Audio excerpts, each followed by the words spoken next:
다 같이 기도하시겠습니다. 사랑과 자비가 풍성하신 아버지 하나님, 세상 많고 많은 사람들 가운데 저희를 구별하여 구원해 주시고, 또 주일 아침에 말씀을 사모하는 마음으로 저희 걸음을 교회당으로 옮기게 해주시고, 이 시간 말씀 앞에 고개 숙여 기도하는 모든 형제 자매들, 이들의 삶이 주님 보시기에 합한 삶을 살아갈 수 있도록 끊임없는 자신과의 싸움, 사단 마귀의 미혹으로부터 승리하는 삶을 살아가는 자 될 수 있도록 도와주시고 지켜주시기를 기도합니다. 또 이를 위해 한 시간 교제할 때 우리 모두의 마음속에 올바른 삶, 하나님을 기쁘시게 하는 삶을 살아가고자 하는 결단이 설 수 있도록 도와주시기를 기도합니다. 또 여러 가지 형편과 사정으로 이 자리에 함께하지 못한 우리 형제 자매들이 있습니다. 이 시간 어느 곳에 있든지 이 교제를 기억하게 해주시고, 처해 있는 환경에서 회복되고 극복해서 얼굴을 대면하고 함께 교제하는 자 될 수 있도록 도와주시기를 기도합니다.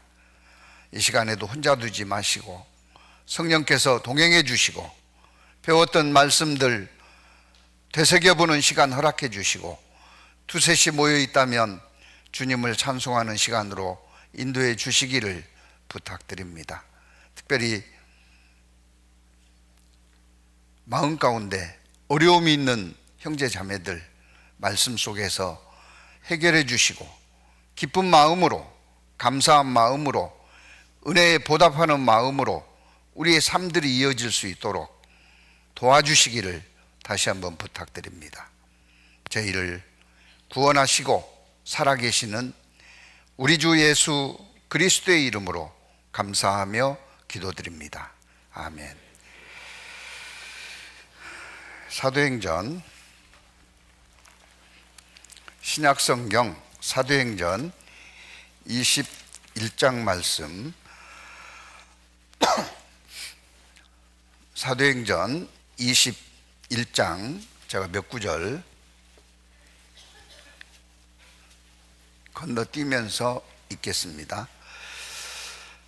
1절입니다. 우리가 저희를 작별하고 행선하여 바로 고스로 가서 이튿날 로도에 이르러 거기서부터 바다라로 가서 베니게로 건너가는 배를 타고 배를 만나서 타고 가다가 구브로를 바라보고 이를 왼편에 두고 수리아로 행선하여 두로에서 상륙하니 거기서 배가 짐을 풀려 함이로다. 제자들을 찾아 거기서 이래를 머물더니, 뒷부분 같이 읽습니다. 그 제자들이 성령의 감동으로 바울더러 예루살렘에 들어가지 말라 하더라. 7절입니다. 두로로부터 수로를 다 행하여 돌레마이에 이르러 형제들에게 안부를 묻고 그들과 함께 하루를 있다가 이튿날 떠나 가이사에 이르러 7 집사 중 하나인 전도자 빌립의 집에 들어가서 유하니라. 그에게 딸 넷이 있으니 처녀로 예언하는 자라. 여러 날 있다가 한 선지자 아가보라 하는 이가 유대로부터 내려와 우리에게 와서 바울의 띠를 가져다가 자기 수족을 잡아 매고 말하기를, 같이 읽습니다. 성령이 말씀하시되 예루살렘에서 유대인들이 이같이 이 띠 임자를 결박하여 이방인의 손에 넘겨주리라 하거늘, 우리가 그 말을 듣고 그곳 사람들로 더불어 바울에게 예루살렘으로 올라가지 말라 권하니, 바울이 대답하되 너희가 어찌하여 울어 내 마음을 상하게 하느냐? 나는 주 예수의 이름을 위하여 결박받을 뿐 아니라 예루살렘에서 죽을 것도 각오하였노라 하니, 저가 고난을 받지 아니하므로 우리가 주의 뜻대로 이루어지이다 하고 그쳤노라. 이 여러 날 후에 행장을 준비하여 예루살렘으로 올라갈새. 17절입니다. 예루살렘에 이르니 형제들이 우리를 가까이 영접하거늘. 27절입니다. 그 이래가 거의 참에 아시아로부터 온 유대인들이 성전에서 바울을 보고 모든 무리를 충동하여 그를 붙잡고 외치되, 이스라엘 사람들아 도우라. 이 사람은 각처에서 우리 백성과 율법과 이곳을 회방하여 모든 사람을 가르치는 그자인데, 또 헬라인을 데리고 성전에 들어가서 이 거룩한 곳을 더럽게 하였다 하니, 이는 저희가 전에 에베소 사람 드로비모가 바울과 함께 성내에 있음을 보고 바울이 저를 성전에 데리고 들어간 줄로 생각함일러라. 온 성이 소동하여 백성이 달려와 모여 바울을 잡아 성전 밖으로 끌고 나가니 문들이 곧 닫히더라. 저희가 그를 죽이려 할 때에 온 예루살렘에 요란하다는 소문이 군대 천부장에게 들림에 저가 급히 군사들과 백부장을 거느리고 달려 내려가니, 저희가 천부장과 군사들을 보고 바울 치기를 그치는지라.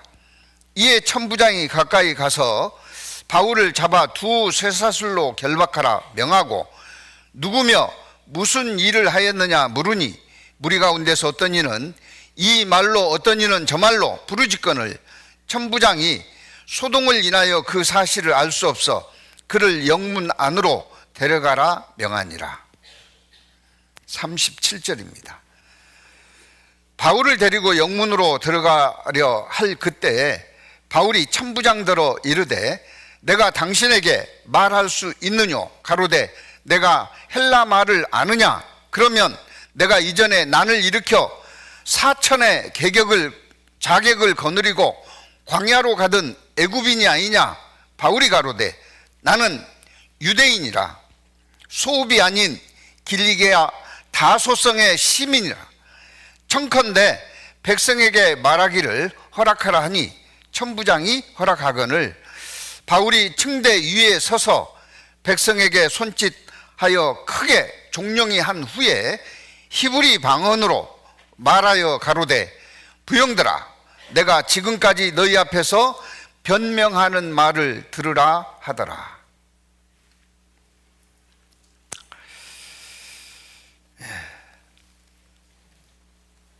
바울은 갈등이 많았을 겁니다.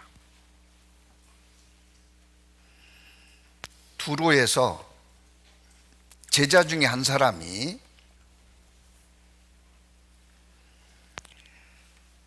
성령의 감동으로, 제자들이요 성령의 감동을 받았습니다.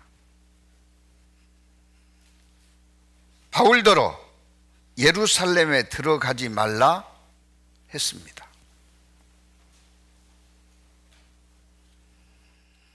근데 바울은 구원을 받기 전에는 복음에 대해서는 회방자였습니다. 그리스도인에 대해서는 핍박자였습니다.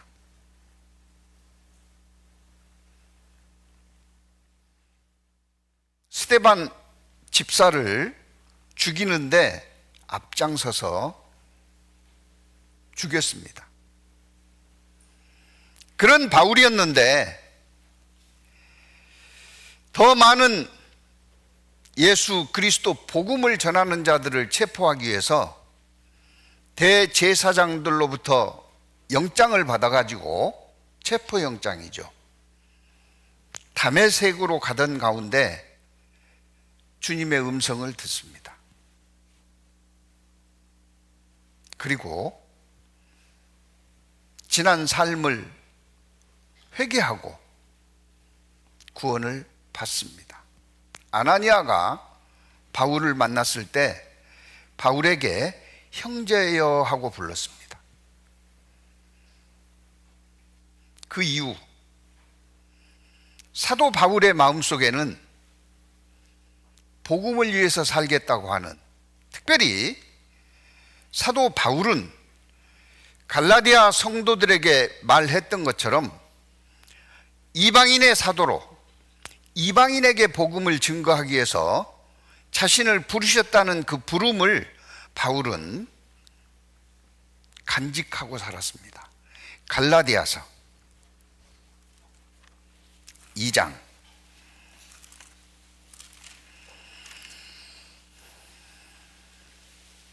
8절입니다. 갈라디아서 2장 8절 같이 읽습니다. 베드로에게 역사하사 그를 할례자의 사도로 삼으신 이가 또한 내게 역사하사 나를 이방인의 사도로 삼으셨느니라. 때문에 바울의 마음속에는 이방인에게 복음을 전해야 된다는 그 짐이 항상 있었습니다.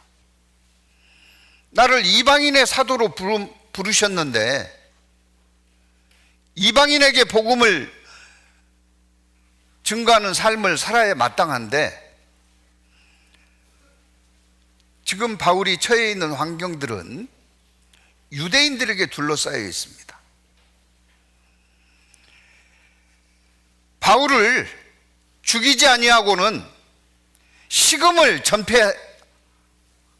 먹지 않겠다고 하는, 식음을 전폐한 자객이 40명이 있었어요. 그래서 바울은 결단한 겁니다. 어떻게 살 거냐? 조금 더 편안한 삶을 살 것이냐?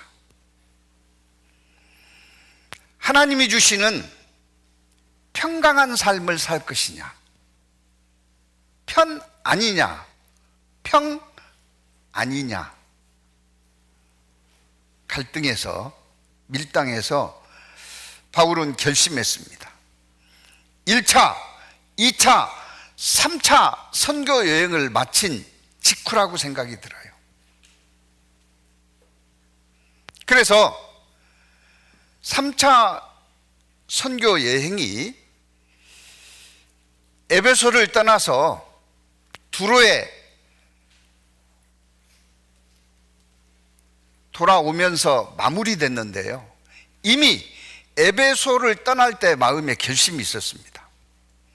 3년 반 동안 에베소에서 형제 자매들과 교제하고 그곳을 떠날 때 그 마음을 사도행전 20장에 이렇게 표현하고 있습니다. 사도행전 20장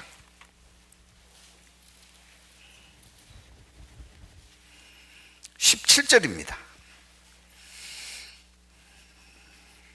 바울이 밀레도에서 사람을 에베소로 보내어 교회 장로들을 청하니 오매 저희에게 말하되 아시아에 들어온 첫날부터 지금까지 내가 항상 너희 가운데서 어떻게 행한 것을 너희도 아는 바니 곧 모든 겸손과 눈물이며 유대인의 관계를 인하여 당한 시험을 참고 주를 섬긴 것과 유익한 것은 무엇이든지 공중 앞에서나 각 집에서나 꺼림이 없이 너희에게 전하여 가르치고 유대인과 헬라인들에게 하나님께 대한 회개와 우리 주 예수 그리스도께 대한 믿음을 증거한 것이라.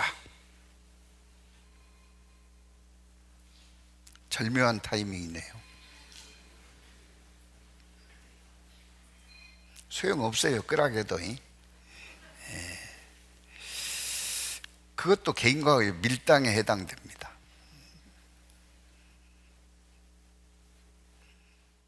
저는 항상 끕니다. 그래서 전화를 대부분 못 받습니다. 그런데 그거 전화 못 받아도 사는데 아무 지장 없더라고요. 전화를 못 받더라도 말씀에 집중하기 위해서 끄는 것도 신앙생활입니다.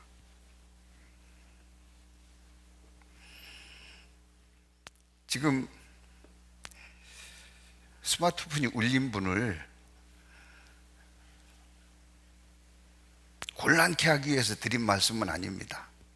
누구나 겪을 수 있는 일이기 때문에 드린 말씀이에요.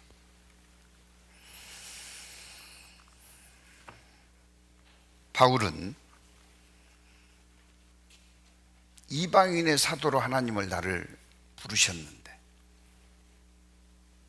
그게 항상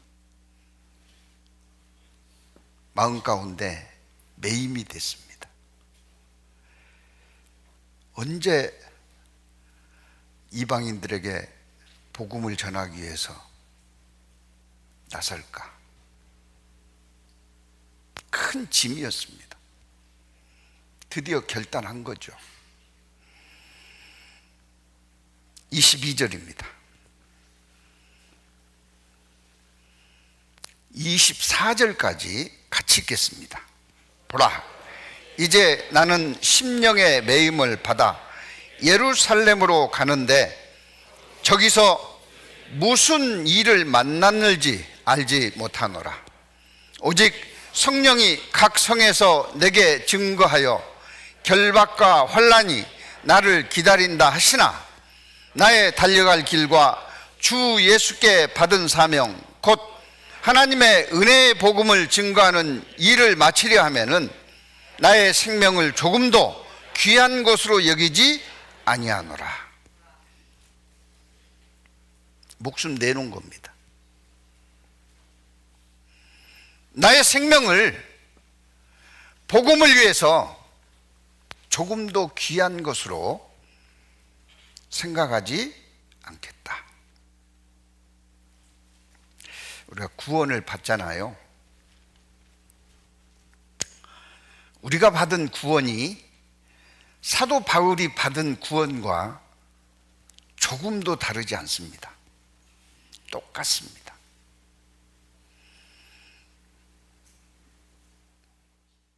똑같은 구원을 받았기 때문에 우리가 어떤 선택을 하느냐에 따라서 사도 바울처럼 살 수 있느냐 없느냐가 결정되는 거예요.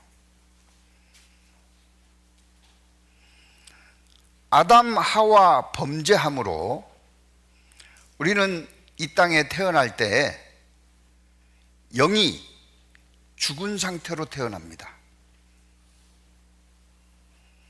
그 영이 죽었다는 것은 영이 없는 상태로 태어난다는 말이 아니고 하나님과 단절된 상태에서 태어납니다.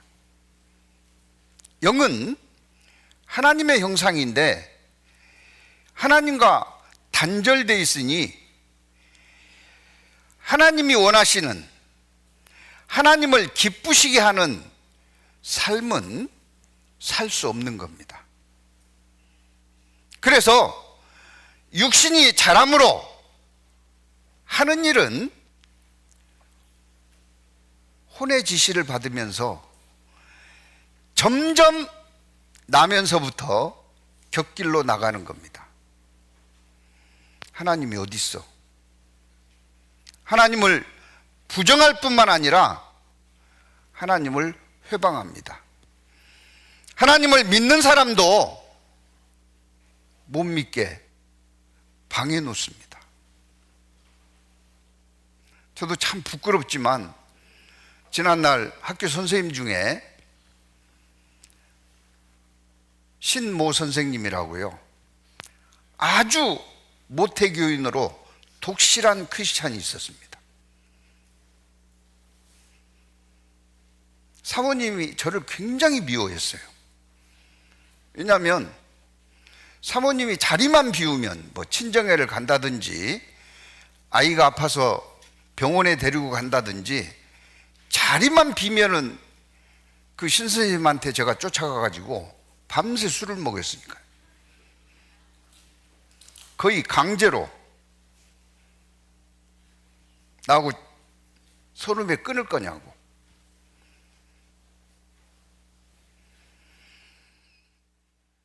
지금 돌이켜 생각해보면 내가 그렇게 살 수밖에 없었던 존재였다는 것을 알았지만 굉장히 미안합니다. 그래서는 안 될 일인데요.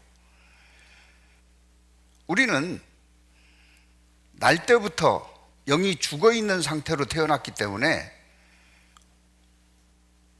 하나님을 기쁘시게 할 수 있는 존재가 아니었습니다. 그거 아시죠? 태초에 하나님은 내 영을 창조해서 갖고 계셨다는 거, 그거 아셔요? 시편 뭔 소리요 하고 쳐다보고 있어요. 139편입니다.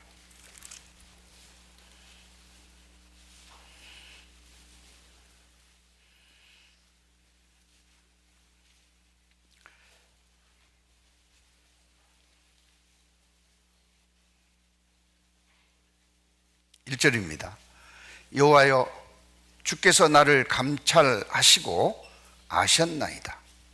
나를 아셨어요.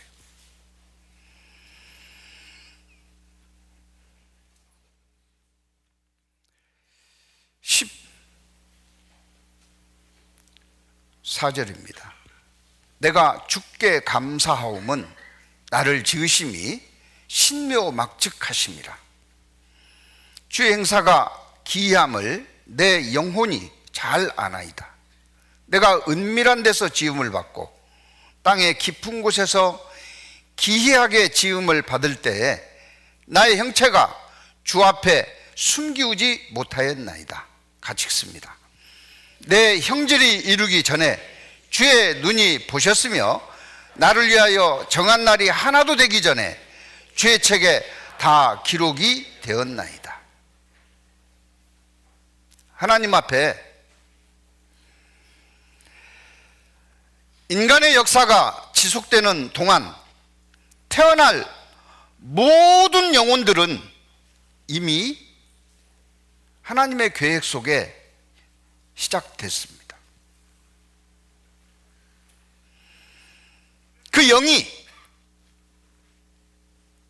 어머니 태를 통해서 지음받아서 생명이 시작될 때 더해진 거예요. 그런데 그 영은 안타깝게도 하나님과 단절된 영이었습니다. 그래서 지, 정, 의의 혼의 역할만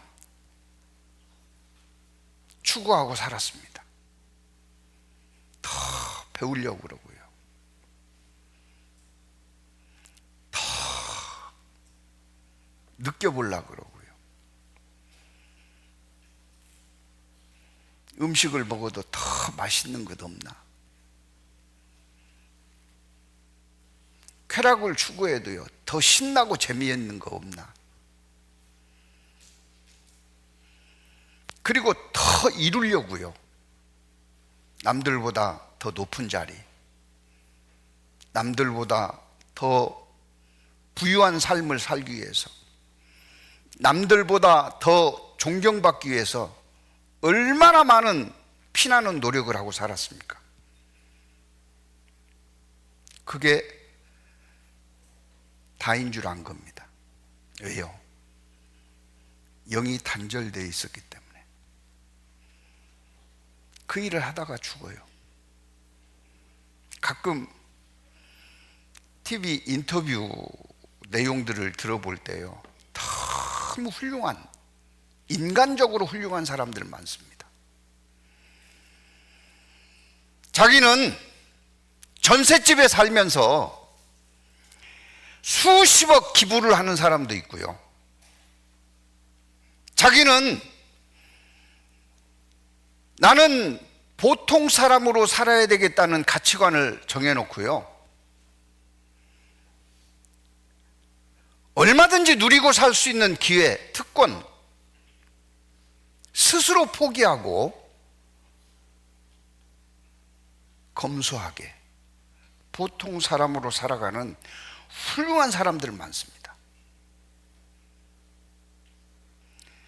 수십억 대 수익을 가지고 있으면서도 우리 집은 24평 이상 넓히지 않겠다. 그리고 그 많은 수익들을 기부합니다. 세상 사람들은 기부천사라, 좋은 사람이다, 훌륭한 사람이라고 칭찬하지만 하나님 앞에 죽어 있는 거예요. 너무 안타깝습니다.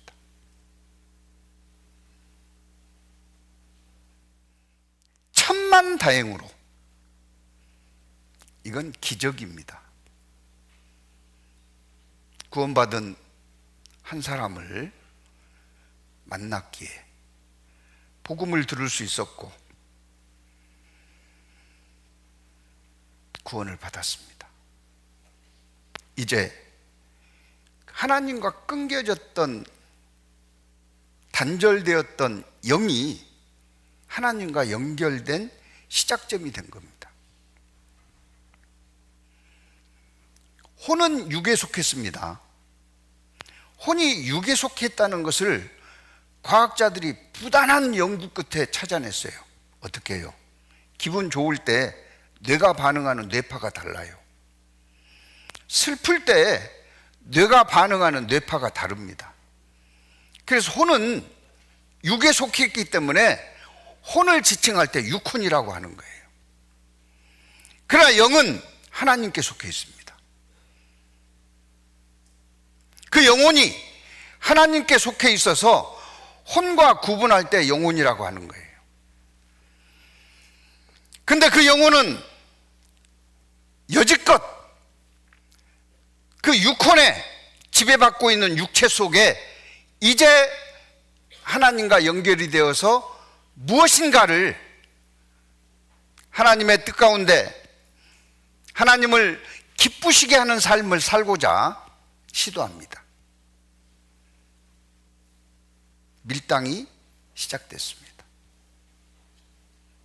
영이냐 혼이냐. 구원을 받아도요, 어떤 사람은 그래, 성경을 읽어야지. 읽는 사람이 있는가 하면은 아유, 눈 아파. 내가 학창시절에도 공부하면 담 쌓았는데 이 나이에 무슨 책을 봐? 안 봅니다.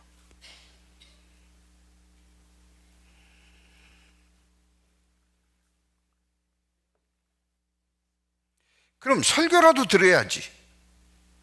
나는 주일날 내가 꼬박꼬박 성경 못 보고 빼먹으니까 주일날 수요일 말씀이라도 들어야지. 밀당이 시작됩니다. 어떤 사람은 그만둬도 할 일이 많은데 다음에 가지 미루는 사람이 있는가 하면 어떤 사람은 아니야. 너희는 먼저 그의 나라와 그의 의를 구하라 했어. 가야지 하고 와요. 온다고 해서 다가 아닙니다. 어떤 사람은 주무셔 와서 자신과 싸움에서 진 거예요. 어떤 사람은 딴 생각하고 앉았어. 어떤 사람은 하품만 하고 있어. 뭐 앞에 보면 다 보여요. 방귀 낀 것도 제가 다 알아요. 다 보입니다. 막 주구장창 하품만 하고 있는 사람도 있어요. 얼마나 지루하면 그럴까.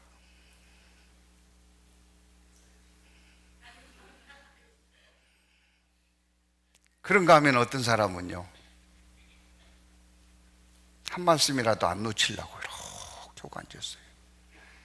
밀당입니다.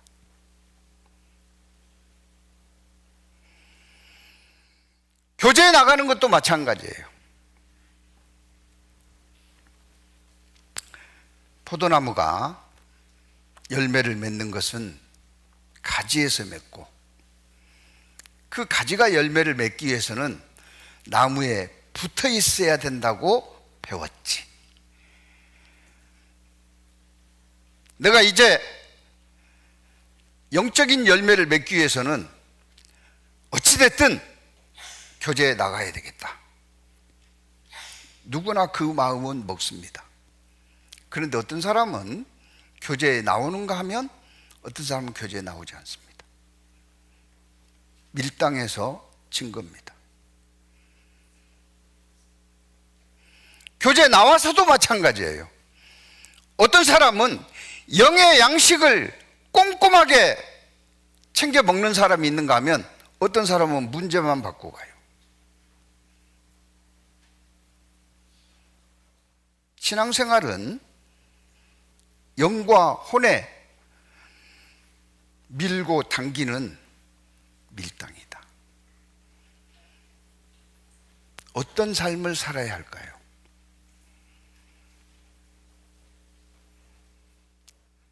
가정생활도 마찬가지입니다. 직장생활도 마찬가지입니다. 대인관계도 마찬가지입니다. 계속해서 영이 힘을 얻을 수 있는 길은 한 길밖에 없어요. 하나님의 영, 성령의 가르침을 받아야 됩니다. 로마서 8장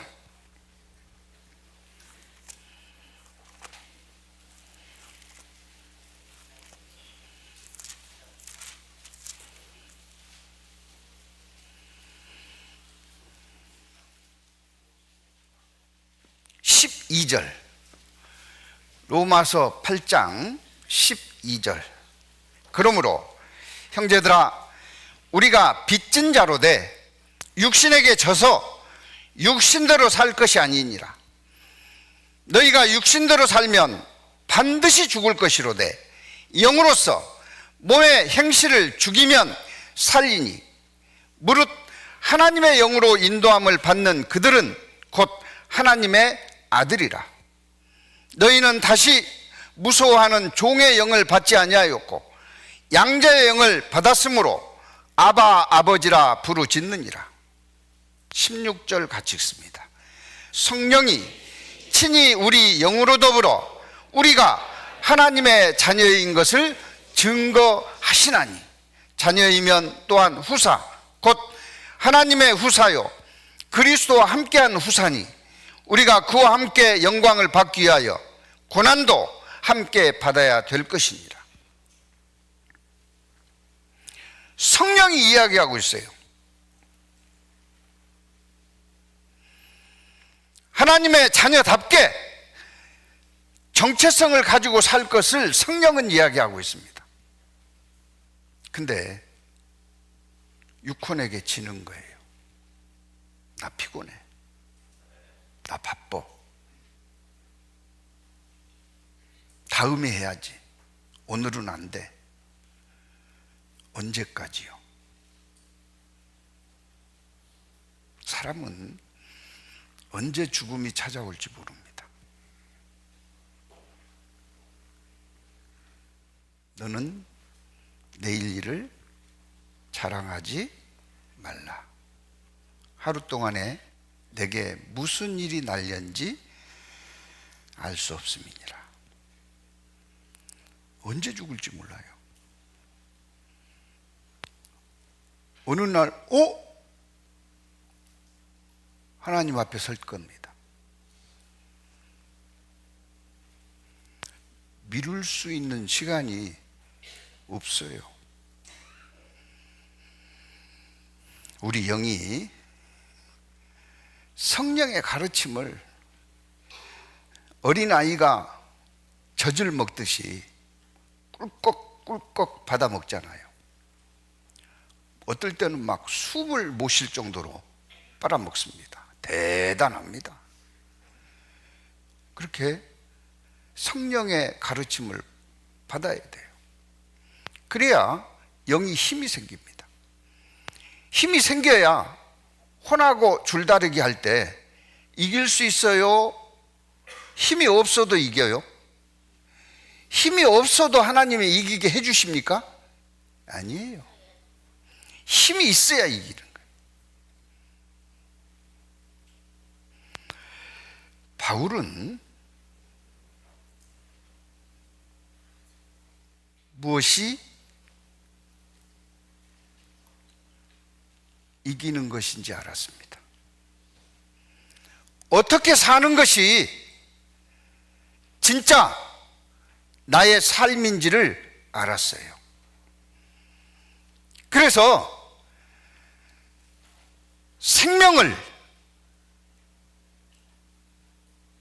아끼지 않고 죽을 각오로 예루살렘에 가려고 했던 겁니다. 그 예루살렘에 가야 한다는 것이 마음의 매임이 됐어요. 왜 꼭 예루살렘에 가야 했을까요?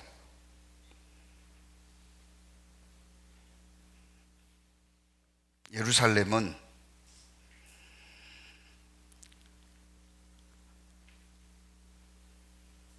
하나님의 말씀이 있는 곳입니다. 하나님의 평강이 이끄는 곳입니다. 그곳에 사도들이 있습니다. 로마서 15장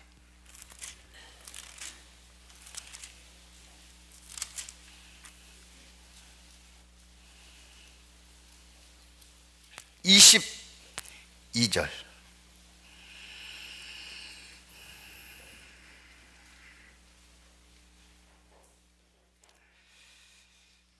그러므로 또한 내가 너희에게 가려 하던 것이 여러 번 막혔더니 이제는 이 지방에 일할 곳이 없고 또 여러 해 전부터 언제든지 서바나로 갈 때에 너희에게 가려는 원이 있었으니, 서바나, 지금의 스페인입니다.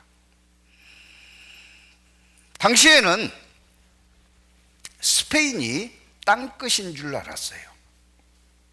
오직 성령이 너희에게 임하시면 너희가 권능을 받고 예루살렘과 온 유대와 사마리아와 땅끝까지 이르러 내 증인이 되리라 하시니라. 서바나, 스페인이 땅끝인 줄 알았어요. 그래서 땅끝까지 복음을 전하는 것이 바울에게 맡겨진 사명이라는 것을 바울은 의심치 않고 받아들였기 때문에 그곳에 가기를 원했습니다. 그런데 전도는 혼자 자기 의지로 되는 게 아닙니다. 보내심을 받아야 돼요. 바울은 1차, 2차, 3차 선교 여행이 교회의 보내심 가운데 이루어졌다는 것을 경험했고 너무 잘 알고 있어요. 그러기 위해서는 어디를 가야 돼요? 예루살렘에 가서 그들에게 보내심을 청해야 됩니다. 24절 같이 읽습니다.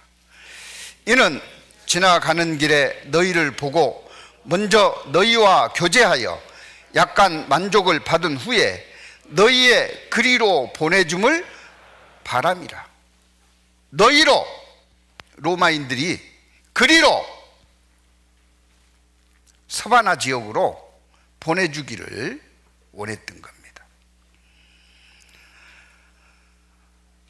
가끔은요, 선교사가 되겠다고 자원하는 사람들이 있습니다. 20수년 전에 어느 지역에 가서 중고등부 집회를 하는데 장대 같은 청년이 와서 말씀을 듣고 있었어요. 근데 두리번 하면서 말씀을 듣는 게 무엇 때문에 왔는지 궁금해지기 시작해서 가서 물었습니다. 말씀 후에 제가 찾아가서 어떻게 오셨습니까? 그랬더니 그 동네에 사는 청년이래요. 그런데 성경 강인회가 있다는 프랑카드를 보고 일부러 왔답니다. 그래서 일부러 오실 만한 무슨 이슈가 있습니까? 그랬더니 자기는 선교사 지망생이래요. 신학대학을 다니고 있었습니다. 고등학교 때 선교사가 되기 위해서 신학대학을 희망했고 신학대학을 재학 중에 있었습니다. 제가 물었습니다. 거듭나셨습니까? 아직 구원은 못 받았습니다. 구원도 못 받았는데 무슨 선교사가 돼요? 이 자기 의지로 되는 게 아니에요. 보내심을 받아야 되는 거예요. 구원부터 받으시라고 그랬더니 그 다음 시간부터 사라졌어요.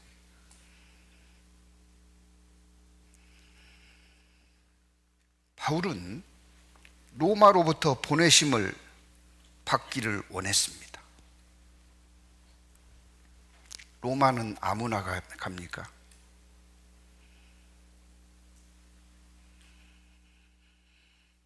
보내심을 받아야죠.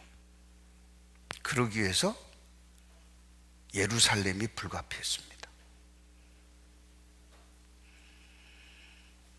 25절입니다.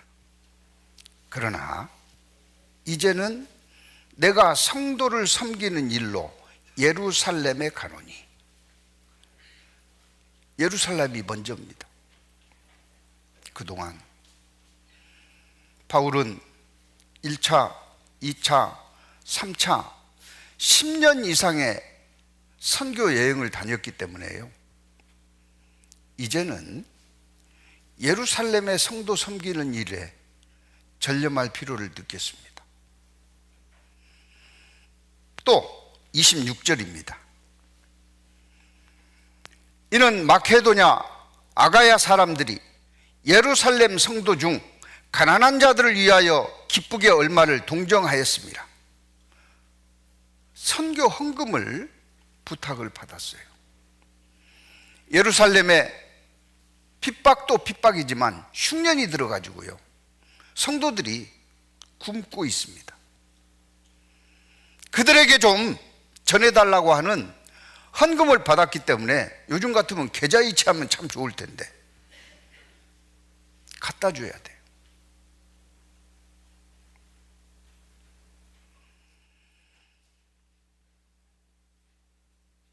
또 하나는 사도 바울을 비난하는 사람들이 바울은 율법은 무시하고 믿음만 주장한다고 비난하고 있으니 예루살렘 성전에 가서 결례를 행해야 되겠다고 하는 목적이 있었기 때문에 죽음이 기다리고 있다 할지라도 그곳을 가려고 했던 겁니다. 그런데 성령이 제자들에게 예루살렘에 올라가지 않게 했다는 거죠. 잘 읽어봐야 돼요. 사도행전 21장. 사도행전 21장 4절입니다.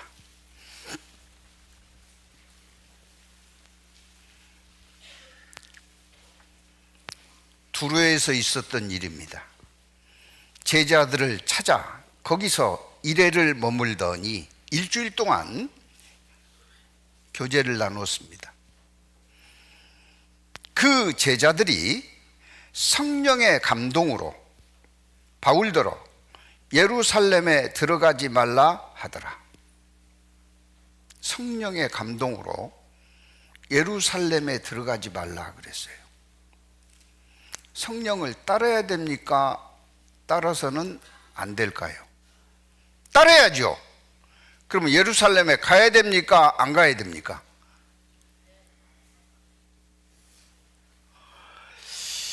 이해가 안 되신 것 같아서요. 4절을 다시 한번 같이 읽겠습니다. 제자들을 찾아 거기서 이레를 머물더니 그 제자들이 성령의 감동으로 바울더러 예루살렘으로 들어가지 말라 하더라. 개인의 생각이었어요? 성령의 감동이었어요? 성령의 감동으로 제자들이 어디 가지 마라고요? 예루살렘에 가지 마라. 가야 돼요? 말아야 돼요? 손을 들으라고 해야 되겠어. 가야 됩니다. 손 들어보세요. 내리셔요. 가서는 안 됩니다. 손 들어보세요. 예, 많이 드셨네요. 그래서 혹자는 가지 말라고 했는데 가서 목 잘려 죽은 거다. 이렇게 성경을 해석하면 큰일 납니다. 우리는요, 주께서 내게 가게 하신 길이 있어요. 달려갈 길이 있습니다. 그 길은 82억 모두에게 같은 길은 아닙니다. 각각 주어진 길이에요.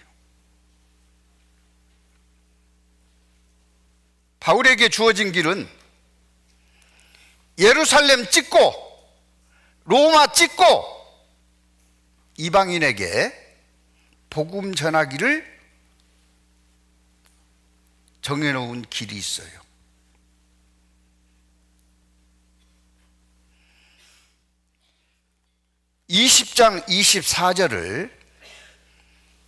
20장 24절을 다시 한번 같이 읽겠습니다.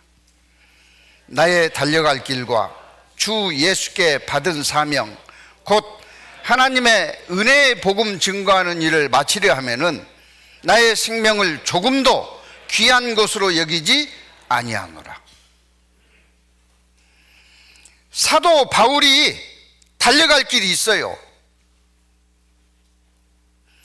주께서 내게 원하시는 달려갈 길이 있습니다. 그 길을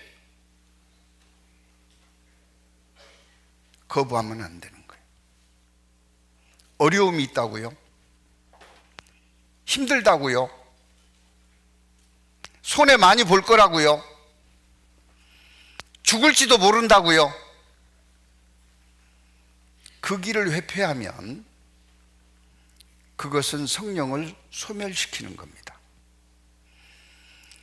불이 활활 타오르고 있는데 소화기로 불을 꺼버리는 거예요.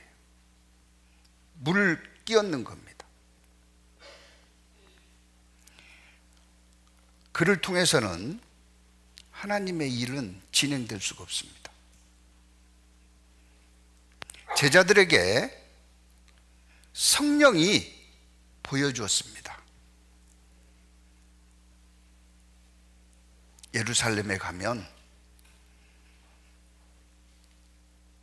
체포되고 두들겨 맞고 죽을지도 모른다는 것을 보여줬어요. 제자들은 그걸 봤습니다. 성령께서 보여주신 거예요. 그렇다고 못 가게 해요? 그렇다고 못 가게 해야 됩니까? 가서 안 될 길이면 하나님이 바울에게 그와 같은 마음을 주지 않았을 겁니다. 우리에게 먼저 알게 하신 것은요, 첫째는 그런 어려움이 있을 터니 단단히 준비하고 가도록 도와야 됩니다. 그러지 않겠어요? 가면 당장 체포될 거고 당장 죽을 만큼 두들겨 맞을 거고 구금될 건데 햇빛을 보지 못하고 죽을 수도 있을 건데 대비해야 되지 않겠습니까? 바울은 대비했습니다. 그 상황에서요, 복음을 증거할 수 있는 기적적인 길을 찾아낸 것이 난 로마인이다. 로마인이다. 돈 주고 시민권을 산 것이 아니고 날 때부터 길리기아 다수에서 태어난 로마인이다. 때문에 바울은 판결이 나기 전까지는 미결수입니다. 그래서 2년 동안 구금은 돼 있지만 자유롭게 복음을 전할 수 있는 방법을 얻은 겁니다. 죽음이 기다리고 있으니까 두려워서 가지 말라? 아닙니다. 그것을 감당해낼 수 있는 방법, 지원책을 마련했어야 하는 것이 옳았습니다. 그러지 않겠습니까? 또 하나는 최고의 지원은 뭘까요? 하나님의 도우심이 함께하도록 기도하는 겁니다.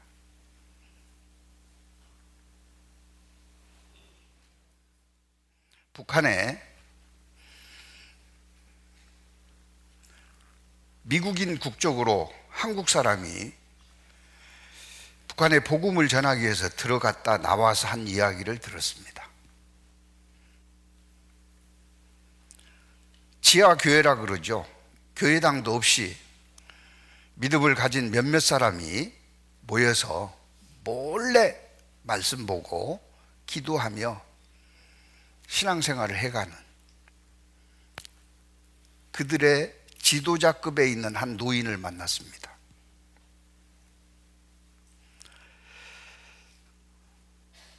저희들이 온 것은 신앙을 돕기 위해서 왔습니다.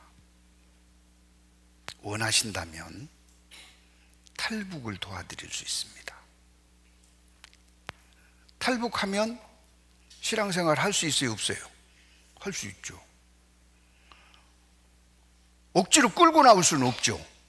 원하시면 탈북을 도와드리겠습니다. 그랬더니 그 노인이요, 감사하다고 눈물을 흘렸습니다. 그러더니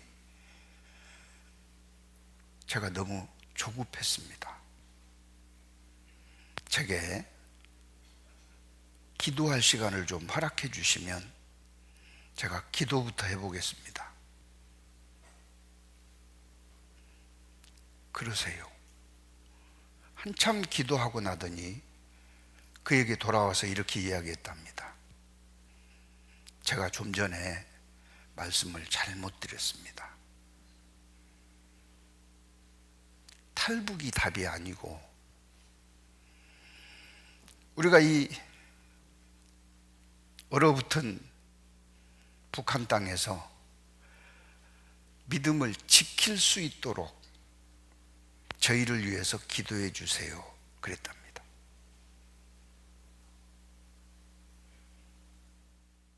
탈북을 돕기 위해서 갔는데 저희를 위해서 기도해 달라고 하니 그냥 돌아올 수밖에 없었습니다.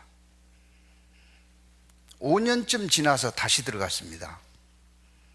그런데 공교롭게도 그를 안내했던 기사를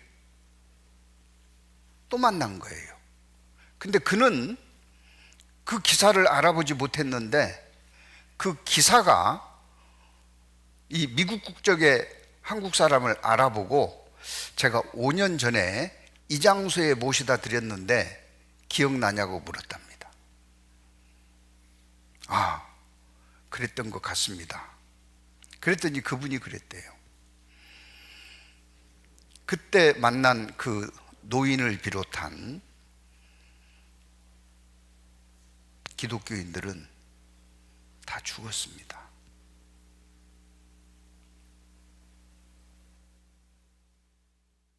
속된 말로 헛된 죽음입니까? 아닙니다. 저는 그 이야기를 들으면서 값진 죽음이다.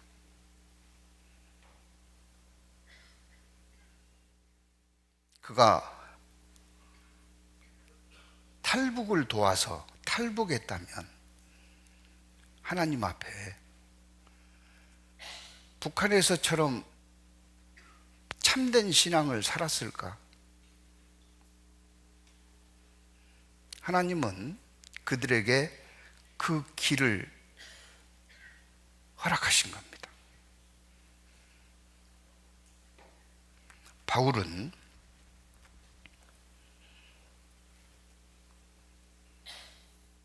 이방인에게 복음을 전한다는 그 주께 받은 사명을 잊지 않았습니다.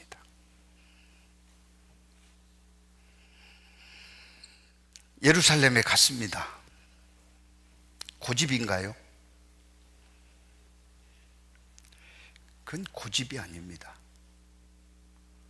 사명이지, 사명.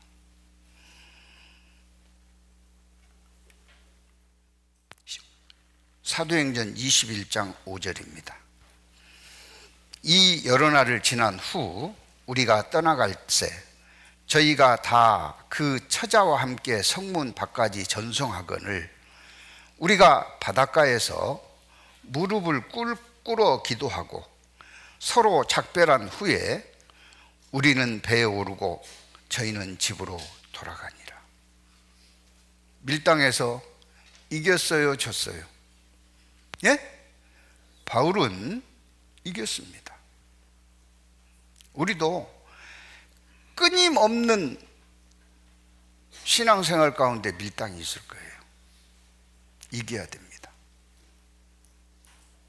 이겨야 돼요. 단 한 번 패배함으로 망치는 경우가 있어요.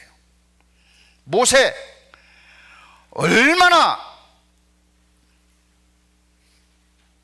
하나님 인도하심 속에 이스라엘 백성들을 인도하는 엄청난 일들을 해온 지도자입니까? 그 마음속에 백성들의 원망과 불평, 분노 속에 불평과 교만이 찾아온 거예요. 반석에게 물을 내라 하신 말씀을 무시하고 반석을 쳤습니다. 자기를 드러낸 겁니다. 그 단 한 번의 밀당에서 졌어요. 그 길로 가나안 땅에 들어가지 못하고 느부산에서 죽음을 맞이했습니다. 꿈에 그리던 그 땅을 못 들어갔어요. 확률적으로 진 것보다는 이긴 것이 많으면 충분하다가 아닙니다. 할 수만 있다면 항상 이겨야 돼요. 항상 이겨야 돼. 그게 옳은 것이고 하나님이 원하시는 하나님의 뜻입니다.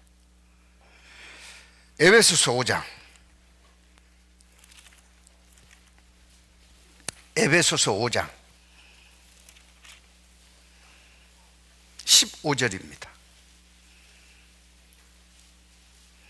그런즉 너희가 어떻게 행할 것을 자세히 주의하여 지혜 없는 자같이 말고 오직 지혜 있는 자같이 하여 세월을 아끼라. 때가 악하니라. 그러므로 어리석은 자가 되지 말고 오직 주의 뜻이 무엇인가 이해하라. 술 취하지 말라.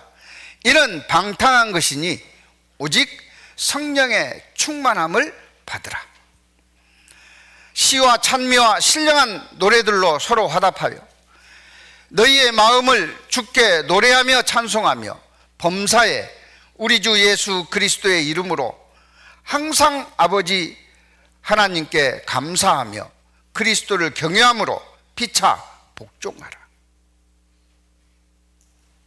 우린 이런 삶을 살아야 됩니다. 어휴, 어떻게 그렇게 살겠습니까? 그건 신앙이 좋은 사람들이 살지요. 아닙니다. 단 한 번의 밀당이 결정하는 거예요. 좋은 신앙은 타고납니까? 아닙니다. 그 한 번의 밀당이 그 다음 신앙을 결정합니다. 마치 어제가 오늘을 결정하는 거하고 똑같습니다. 바울은 체포됐습니다. 얼마든지 빠져나올 수도 있었을 거예요. 그 옛날 베드로처럼 난 12시라고 또 알려주네요. 하마터면 시간 못 볼 줄 알았는데 감사하네요.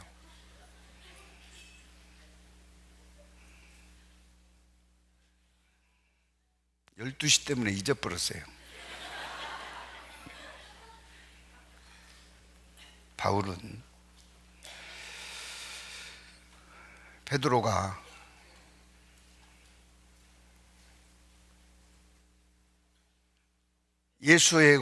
예수와 한패거리라고 시종이 이야기하니까 난 그를 알지도 못한다고 그렇게 해서 위기를 모면했던 것처럼 바울은 얼마든지 위기를 모면할 수 있었습니다. 그때 바울은 또 밀당해서 이겼습니다.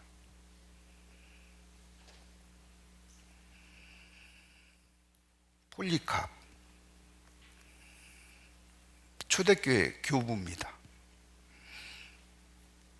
로마 정부에서요, 시민들 앞에서, 그리스도인 앞에서 한 번만 예수 그리스도를 부인해다오.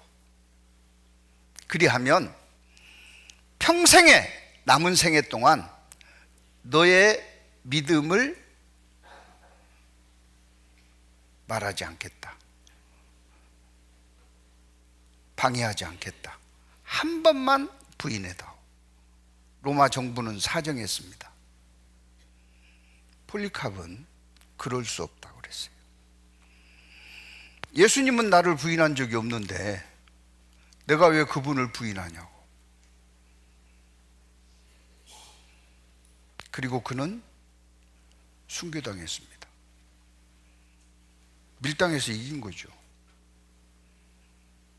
얼마든지 타협할 기회가 있었는데, 그래 한 번 부인하고 앞으로 계속해서 잘 믿고 살면 되지. 아닙니다. 우리는 삶 가운데요, 그런 현장을 흔하게 만날 수 있습니다. 히브리서 12장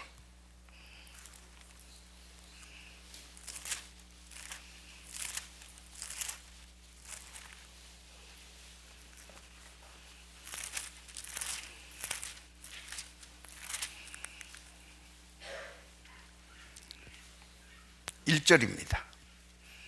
히브리서 12장 1절 같이 읽겠습니다. 이러므로 우리에게 구름같이 둘러싼 허다한 증인들이 있으니 모든 무거운 것과 얽매이기 쉬운 죄를 벗어버리고 인내로써 우리 앞에 당한 경주를 경주하며. 모든 무거운 것이 있습니다. 달리기 경주할 때 무거운 짐을 짊어지면 잘 뛰어요, 못 뛰어요? 못 뛰어요. 무거운 겁니다. 죄는 아닙니다. 죄가 아니라는 것은 그 다음 말씀이 정해주고 있습니다. 얽매이기 쉬운 죄, 이건 죄입니다.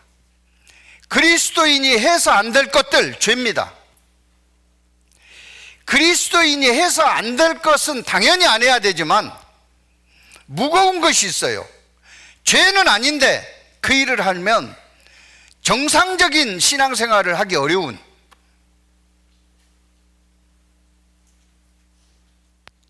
무거운 것은 죄는 아니니까 짊어지라 벗으라 그랬어요. 벗어야 되는 거. 이것도 자신과의 밀당에서 이길 때만 가능합니다. 자신과의 밀당에서. 우리가 이 땅에 사는 것은요, 영원한 세계를 준비하는 것이라는 것을 잊어서는 안 됩니다.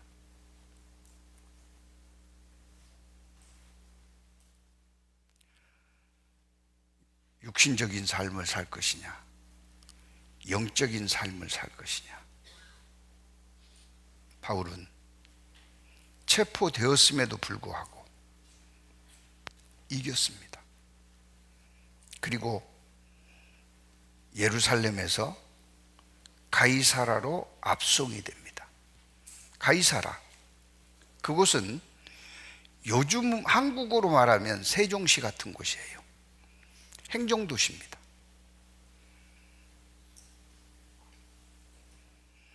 로마의 관료들이 그곳에서 머무르고 있었습니다. 지중해 연안에 로마에서 접근하기 가장 좋은 장소, 가이사라. 로마 황제 가이사라 아구스토의 이름을 따서 만든 신도시입니다. 그곳으로 압송이 됐는데, 그 압송되는 장면을 보면은요, 이게 하나님의 보호하심이라는 것을 알 수 있습니다. 사도행전 23장.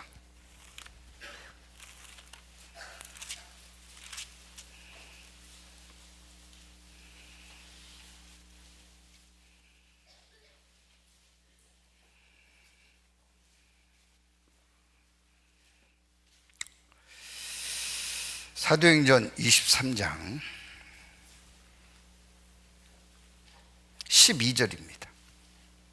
날이 새매 유대인들이 당을 지어 맹세하여 하되 바울을 죽이기 전에는 먹지도 아니하고 마시지도 아니하겠다 하고 이같이 동맹한 자가 40여 명이더라. 대제사장들과 장로들에게 가서 말하되 우리가 바울을 죽이기 전에는 아무것도 먹지 않기로 굳게 맹세하였으니 이제 너희는 그의 사실을 더 자세히 알아볼 양으로 공회와 함께 천부장에게 청하여 바울을 너희에게로 데리고 내려오게 하라. 우리는 그가 가까이 오기 전에 죽이기로 준비하였노라 하더니, 바울의 생질이 그들이 매복하여 있다 함을 듣고 와서 영문에 들어가 바울에게 고한지라. 바울이 한 백부장을 청하여 가로되 이 청년을 천부장에게로 인도하라.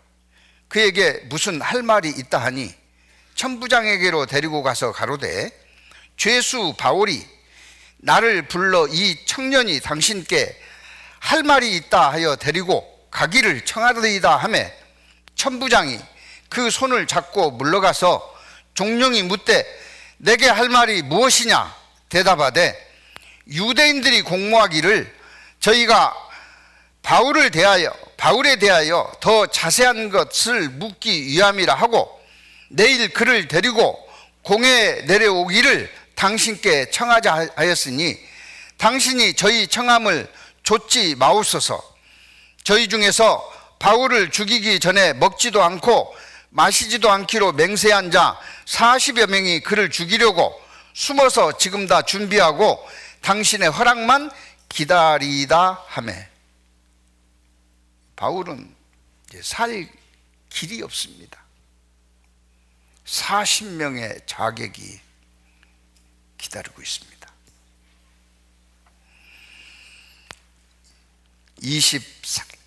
23절 24절을 같이 읽습니다. 백부장 둘을 불러 이르되 밤 제3시에 가이사라에 갈 보병 200명과 마병 70명과 창군 200명을 준비하라고, 또 바울을 태워 총독 벨릭스에게 무사히 보내기 위하여 짐승을 준비하라 명하며, 이보다 안전하게 로마에 가기 위해서 가이사라행을 갈 수 있는 또 다른 방법은 없었습니다. 그래서 바울은 가이사라에 안전하게 도착했고, 가이사라에 가서 벨릭스에게 복음을 전했습니다. 베스도에게 복음을 전했습니다. 그리고 27장에 보면 로마에 도착합니다.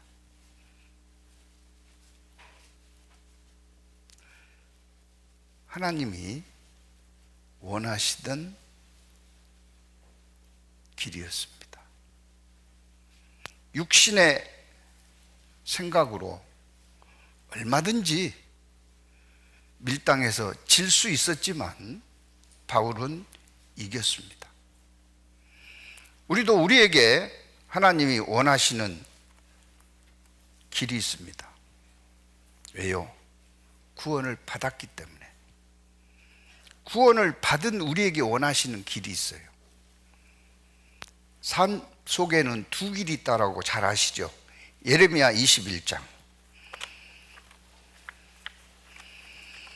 예레미야 21장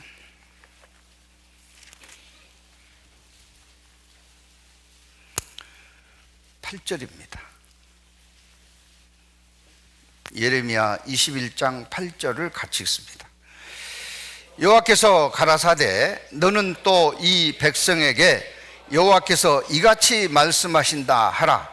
보라, 내가 너희 앞에 생명의 길과 사망의 길을 두었노니.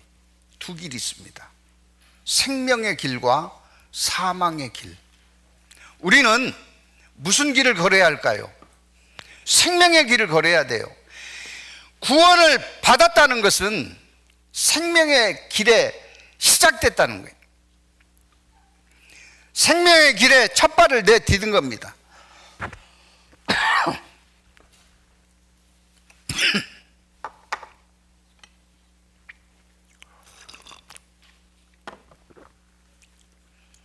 근데 구원은 받았고 나머지 삶은 천국 가면 됐지 뭐. 그리고 사망의 길을 가요.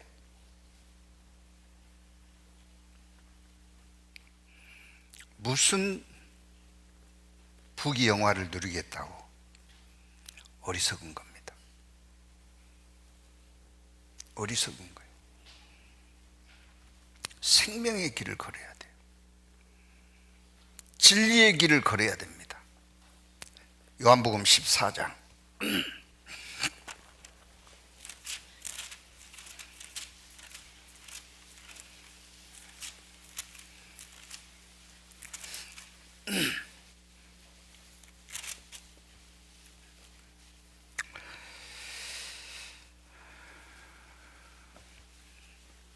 6절입니다.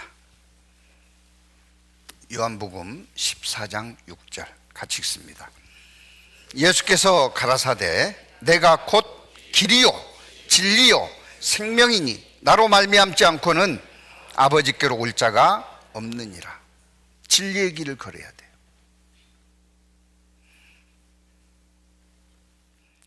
하나님이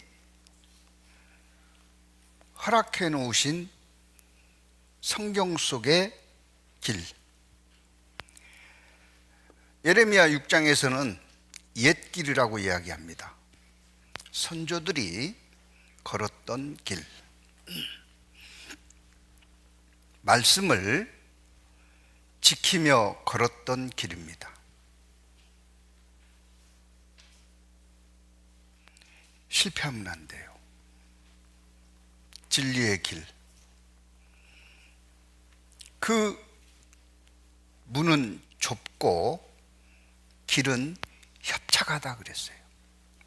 마태복음 7장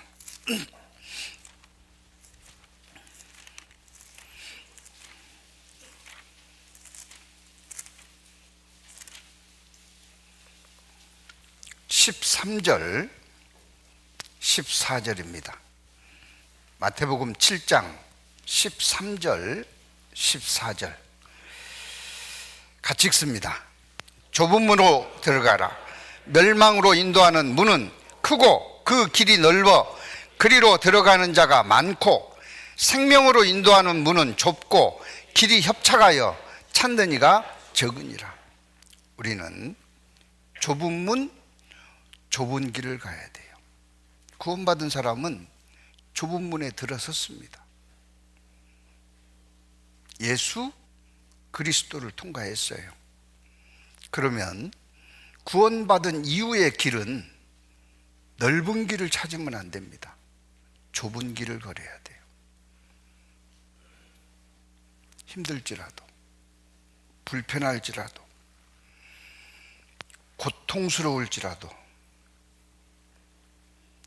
때로는 죽음이 기다리고 있을지라도 그 길을 걸어야 됩니다.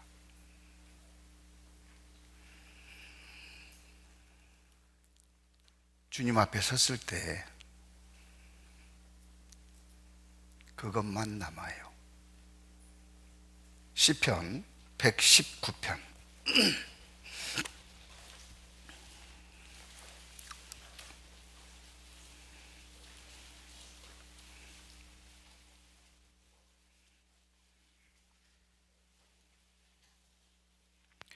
56절입니다. 시편 119편 56절 같이 읽습니다. 내 소유는 이것이니 곧 주의 법도를 지킨 것이니이다.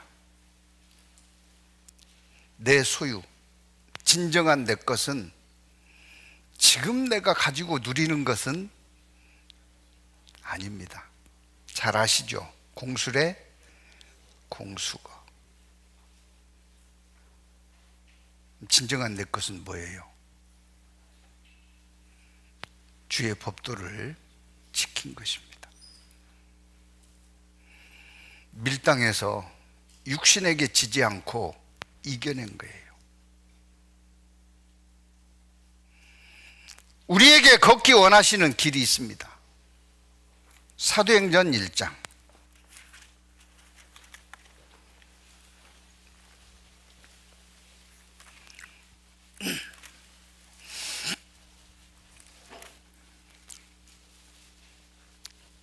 8절입니다. 사도행전 1장 8절 같이 읽습니다. 오직 성령이 너희에게 임하시면 너희가 권능을 받고 예루살렘과 온 유대와 사마리아와 땅끝까지 이르러 내 증인이 되리라 하시니라. 주님의 증인으로 사는 삶, 그리스도의 증인으로 사는 삶, 우리가 걸어야 될 길입니다. 이 길을 세상 사람들은 조롱할 수 있습니다. 세상 사람들은 비난할 수 있어요. 어떻게 저렇게 사냐? 자기 혼자 사는 것도 조롱거리인데 주변 사람들한테 같이 걷자고 하니 저 사람 문제가 많다, 그럴 수 있어요. 그렇다고 지면 안 되는 겁니다. 우리는 밀당해서 져서는 안 돼요.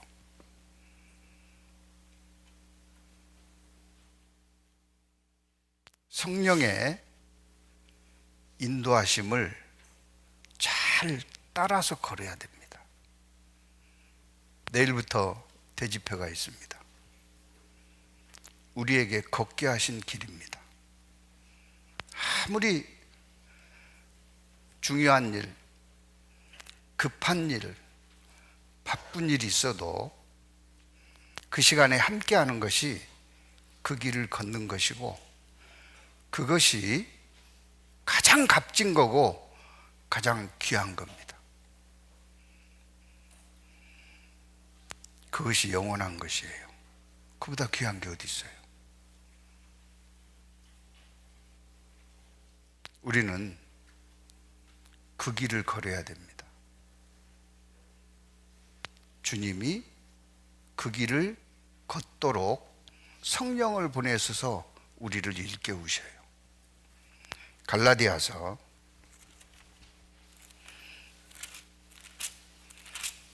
5장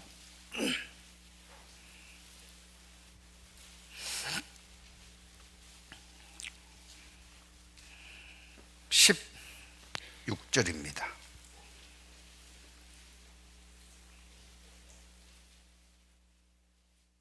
18절까지 같이 읽겠습니다. 내가 이르노니 너희는 성령을 좇아 행하라. 그리하면 육체의 욕심을 이루지 아니하리라.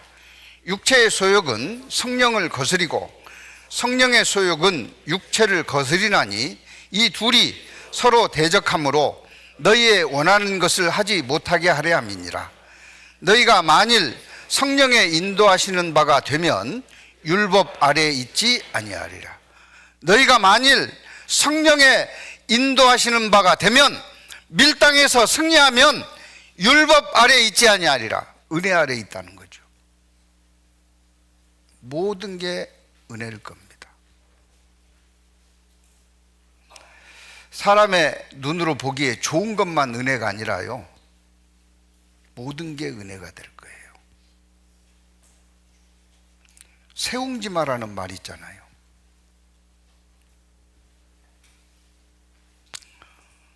변방에 살고 있는 노인에게요, 말이 나가서 친구 말을 데리고 왔어요. 그 얼마나 좋았겠어요. 말 한 마리가 생겼으니까. 재산 목록 2호가 생겼잖아요. 그런데 그 데리고 온 말을 독자 아들이 타다가요, 말에서 낙마해가지고 다리가 부러져 버렸어요.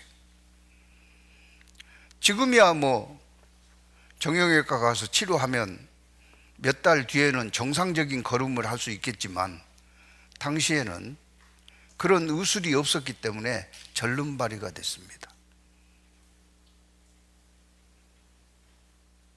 그런데 전쟁이 일어나서 남자들을 다 소집해서 전쟁터에 나가는데요, 그 아들은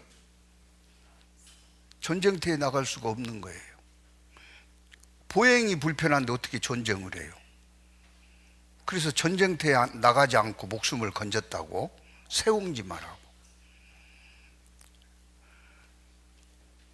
우리는 지금 내가 보기에 불편하고 내가 보기에 잘못된 것처럼 보일지 모르지만, 밀당에서 승리하는 삶, 성령의 인도하는 삶을 살면 율법 아래 있는 삶이래요, 은혜 아래 있는 삶이래요. 모든 것이 은혜입니다. 모든 것이 은혜예요. 바울은 이렇게 고백합니다. 고린도전서 15장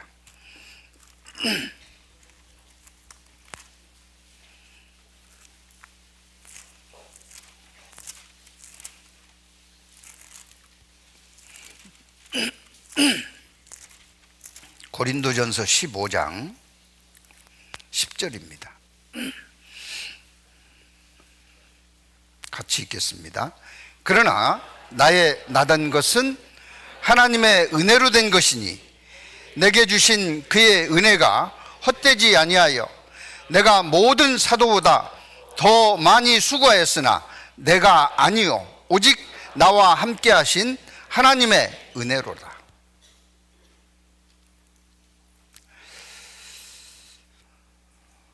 우리 다음 주가 아니네요. 이번 주 내일부터 7일 동안, 다음 주 주일까지 세 번째 맞이하는 대집회입니다. 새로 인도되는 영혼뿐만 아니라 우리 형제 자매들 모두가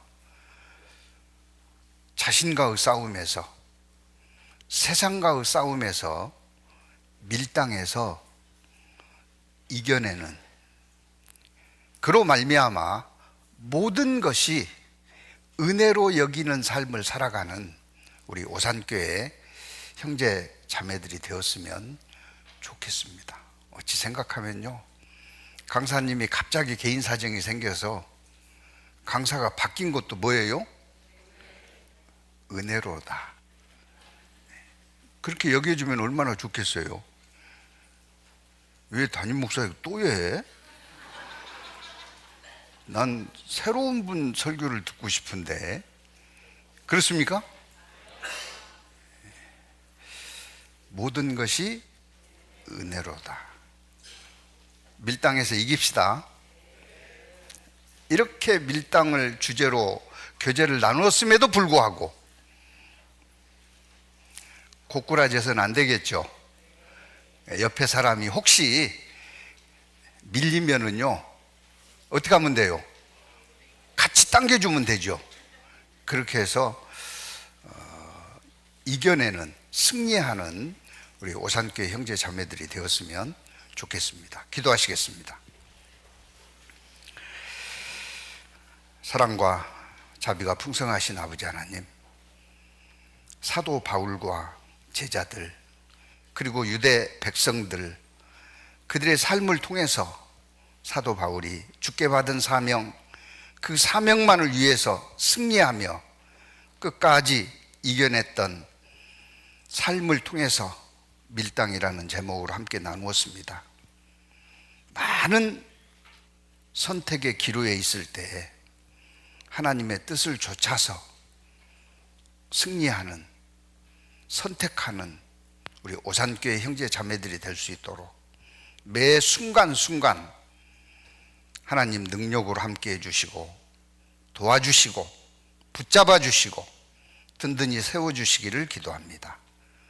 저희를 구원하시고 살아계시는 우리 주 예수 그리스도의 이름으로 감사하며 기도드립니다. 아멘.